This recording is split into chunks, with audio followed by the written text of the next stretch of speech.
loser, and I don't have any actual friends in real life or any D&D sessions or anything like that, so instead I'll be doing a playthrough of Baldur's Gate 3. In place of people yelling at me from across the table to get my finger out of my nose and pay attention, I'll be setting up goals throughout this playthrough. For this video, and any subsequent videos really, I have set the following standards for my tiny brain to follow. We can only fit so many at once. Number 1, make a character that actually looks like me. Not only because this crispity crunchity pixely face is something that anyone would find edible, but because if we made a min-maxing-esque build, I think this would be pretty boring. So, let's be an idiot today, and focus solely on appearances on that front. Please, don't be mean to me. Number 2, gather the main crew. I want to make it a point to gather all the companions as quickly as possible. Number 3, here's the big one. Every roll is final. There's no reloading saves, nothing like that, no save scumming. If I get a bad roll, that's it. Inspiration is an in-game mechanic, and I don't think it comes up that often, so we're keeping that. That's fine with me, but no reloading, and that also goes for any other sort of unfortunate events, not rolls. If I die and it's absolutely catastrophic and I can't recover from it, fine. We can continue the game from that point. But unless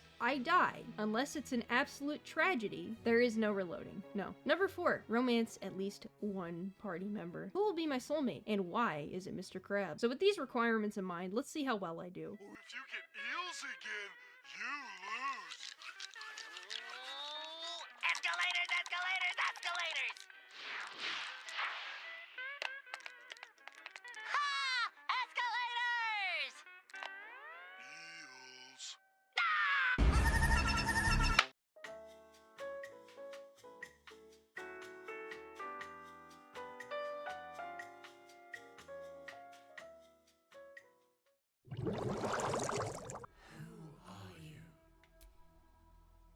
When customizing my character, I did as my list required me. I focused almost entirely on my appearance and how I am, really, and centered my character around that. I've never really picked a bard before, so I thought it would be interesting if I picked that. I happily picked up my goofy little flute, completely oblivious to the fact that I just made myself the most useless party member ever. But although my brain is small, my heart is big, and I love to sing songs.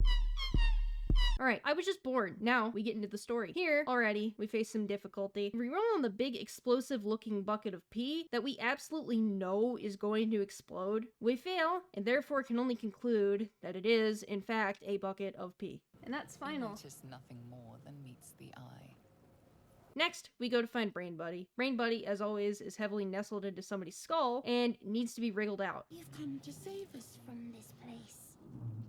From this place, you'll free us. Here's the problem. Bard Strix is absolutely useless, and once again, we fail the roll. Don't leave us. Please don't. Unfortunately, I have to leave you. So, now we go to Lae'zel. We greet her, and somehow she's decided she's actually happy to see us, right after almost snapping our head clean off, and gnawing on it like the rubber clothes on a Polly Pocket. And we're good. We're sucked into combat. I'm completely incompetent, but at least I can sing. 81% chance. I'll chance it. Alright, we did pretty good. We'll pick up the loot. Proved surprisingly adequate. Now, I'm not over Brain Buddy yet, and we have another person to try again. And we passed it!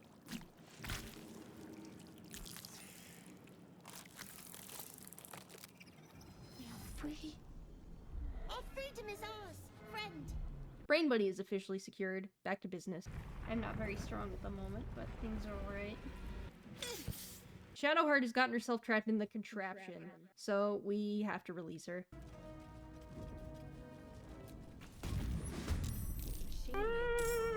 Oh, right. That doesn't actually release her. I don't know why I forgot that. After letting her ferment in the tube of suffering while I went around grabbing loot that may or may not be worthless but does look cool, I finally let her free. Alright. She's out of the pod. I think I've traumatized her so much that this time she actually isn't as mean to Lae'zel in this run. Oops. Enough of this chatter. We need to get to the helm. Now. She's right. Lead on. We go through the butt. Things are getting spicy in the butt chamber. Strix and the gang continue to be absolute failures, and we don't get the fancy fire sword, but we do fall out of the sky safely. We talk to Shadowheart, and we deliberately ignore the divine Rubik's Cube that she is just not very good at hiding at all, to be nice. Well, that's a really corny line. I'm gonna pick it. The Divine tend to keep their interventions close to the chest. It would have been all too easy for you to run right past my pod, but you didn't. I mean, I did a couple times because I was Lead the looting way. everything. Yep. More brain buddies. I can't sing my way out of this one, and we actually fucking die. Back to the beach, we redo everything. I'm nice again. We grab all the loot, and this time we fight things successfully. Oh, that was the problem. We could have leveled up. Bruh. Okay, finally. Perhaps our survival That isn't took such a way distant longer than it prospect. should have. There is a senile old elf man standing around in the grass for some reason. I gaslight him into thinking that whatever he's seeing is not real. He instead attacks me because he mistakes me for an IRS debt collector. I fail every single roll. Aw, just missed that one. And now you're going to tell me exactly what you and those tentacled freaks did to me.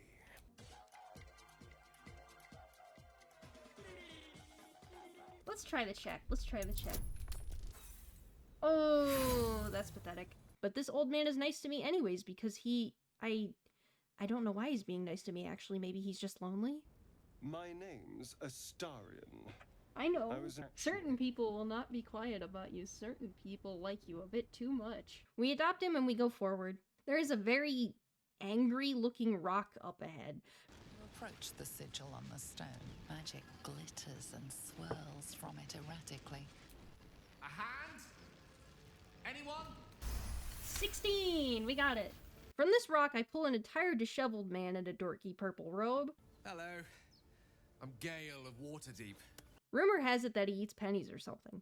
And he's actually the real mastermind behind the Cash for Gold commercials that you see on TV as a kid. He says that he hears voices in his head too, so we decide to adopt him as well. Now we have enough people to go save Grandpa. No, I just pointed out the vines that entangle you, and guess what I walked right through? I'm not very observant. We meet a bunch of dorks out front. They're very funny, and I don't want to hurt them. So I successfully tell them to fuck off. Got ourselves competition already. That's our ship. We'll see if we can make it. Yep, we did it! Well, in that case... Now, the rest of their crew, however... Everything all right out there? Let's see if we can do it. You sound a bit shaken, boss.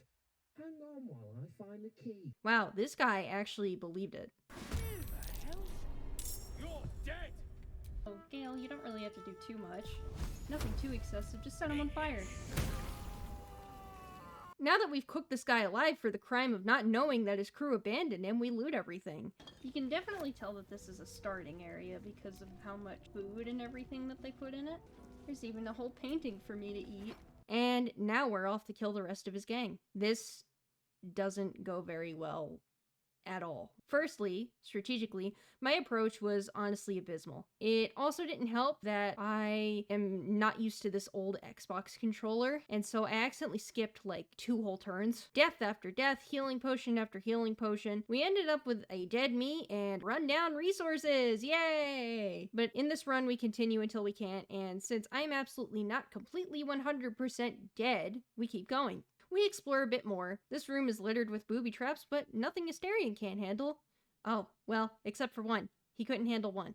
Next, we decide to steal from the dead. They're not going to use it anyway. Oh, never mind. We enter combat. It's still pretty abysmal, but not as bad. We got rid of them all without any major problems this time. Now we go to rescue Grandpa.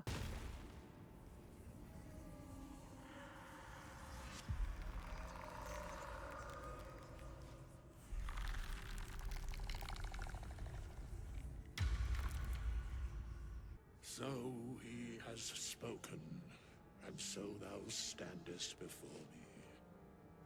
Right, as always. Grandpa's chill though, so ultimately we keep him. I shall be here in thy camp, for whenever thou hast need of my services.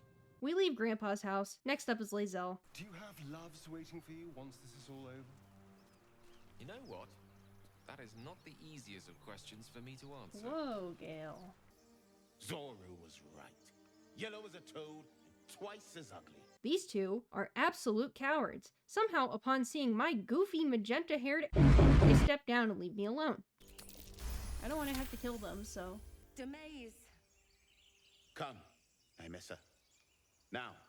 This shriveled up evil lemon in the cage absolutely refuses to apologize to me, and I'm half tempted to leave her dangling there a little bit longer. But we begrudgingly take her to camp. She'll get cooler later, I'm sure. The Horned Ones mentioned a camp.